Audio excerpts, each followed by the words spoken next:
Assistive technology helps people to see, hear, and move. It can facilitate how we communicate and the way we connect with others. It can mean the difference between a life of opportunity or a life of dependency, between failing and succeeding at school, or between having a job and being unemployed. That makes it a powerful way to accelerate sustainable development.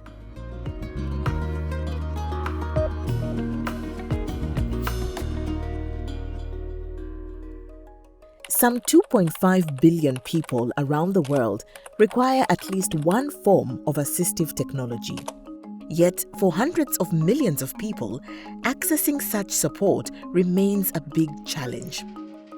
In high-income countries, assistive technologies are available to 90% of people, but in poorer countries, this figure falls to just 10%.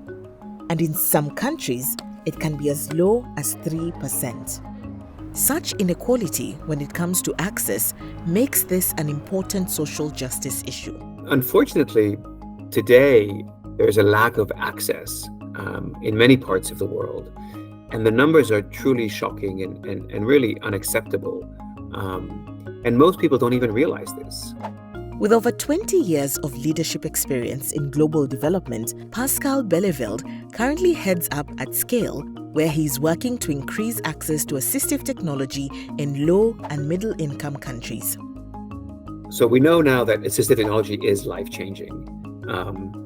Furthermore, it is fundamental to achieving the Sustainable Development Goals. One of the underlying principles of the SDGs is leaving no one behind.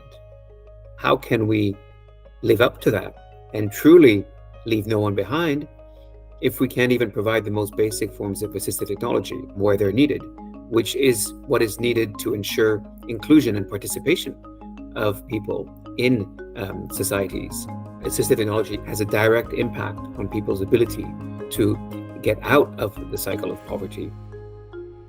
As something that cuts across many different sectors, assistive technology can improve people's health, education, livelihoods, and much more.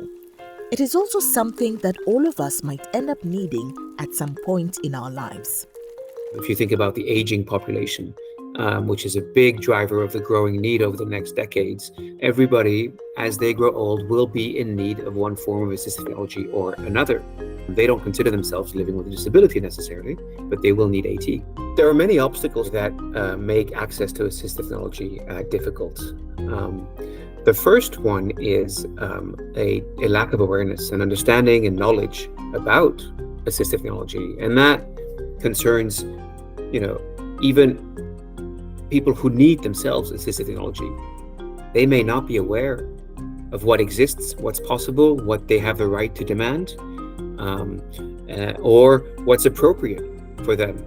Their caregivers often don't know it either. The second obstacle, if you manage to raise that awareness, is then the political will to actually do something about it. And I guess the third big obstacle then is the financial accessibility, right? So even if you've got awareness, you have political will, there is still a barrier around the financing of it. Investing in assistive technology can have enormous economic benefits for societies in the long term. It actually makes economic sense to invest in assistive technology. We developed a business case a few years ago that demonstrated a 9-to-1 return. So for every dollar that you invest in assistive technology, there's a $9 return back to society and the economy of the country. And so it really is a smart thing to do for a country to budget and support programs around access to assistive technology. With 2.5 billion people in need, there can be no argument that we have our work cut out for us. If we are to meet this global challenge head-on, it is imperative that decision makers come together to create an inclusive environment that will allow people who require assistive technology to flourish. Only then will we begin to make access a reality for everyone who needs it.